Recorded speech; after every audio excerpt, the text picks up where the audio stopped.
ہم ہر شعبے میں ہم بے ایمان ہیں. کیوں ہیں؟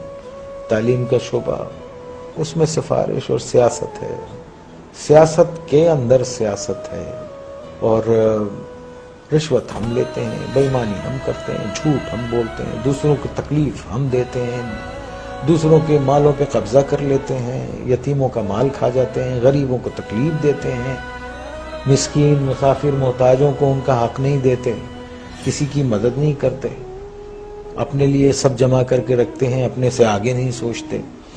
تو آپ یہ دیکھیے ایسے معاشرے جو ہیں وہ اگر آپ اتنے برے ہو رہے ہیں جس طرح سے نظر آ رہا ہے آپ کو، تو اگر آپ قرآن شریف پڑھیں تو اس میں جو قومیں اللہ تعالیٰ کی احکامات کو نہیں مانتی اور جو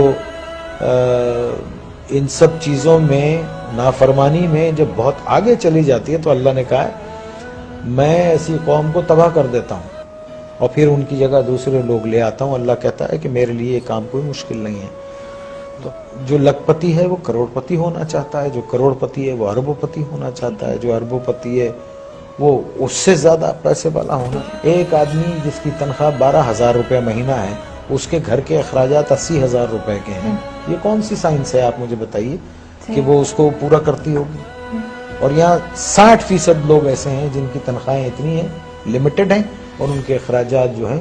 تو پھر کیا کرتے ہیں آپ؟ شارٹ کٹس مارتے ہیں، شارٹ کٹس مارتے ہیں. اور ایک بات یاد رکھیے، دیکھیے اگر آپ نے اپنی اولاد کو حرام کھلایا نا، حرام، بے ایمانی، چوری چکاری، ان سب چیزوں سے لوٹ کے یہ سب چیزوں سے کھلایا، تو وہ آپ کے پاس وہ سارا ویسے ہی نکل جائے گا. آپ دیکھیے کبھی جمع کر کے نہیں رکھ سکتا.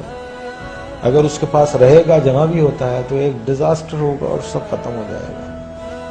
تو ہم کو ٹھیک ہونا چاہیے. ہم انسان ہیں، جانور نہیں ہیں. ہم کو صحیح ہونا چاہیے. ہم کو اس لیے دنیا میں نہیں بھیجا ہے کہ ہم دوسرے کے حقوق ماریں، چھین لیں لوگوں کو. 1200 روپے 800 روپے کے ایک موبائل کے لیے ایک جان لے لیتے ہیں ہم. کبھی وہ تنہائی میں بیٹھ کے وہ سوچتے نہیں ہوں گے کہ ایک انسان کی زندگی جب وہ پیدا ہوتا ہے تو وہ گوشت کا لوتھڑا ہوتا ہے، پھر وہ انسانی فارم میں آتا ہے، پھر وہ دنیا میں آتا ہے بے سہارا، بے بس. ماں اس کو 9 مہینے پیٹ میں رکھتی ہے، پالتی ہے، پھر وہ گرم سرد کا مقابلہ کرتا ہے اور بڑا ہوتا ہے، چوٹیں لگتی ہیں، دھوپ ہے، بارش ہے، اور پھر ایک آدمی اس کو ایک 500 روپے کے موبائل کے لیے اتنی تک و دو سے پلنے والے بچے کو گولی مار کے چلا جاتا ہے.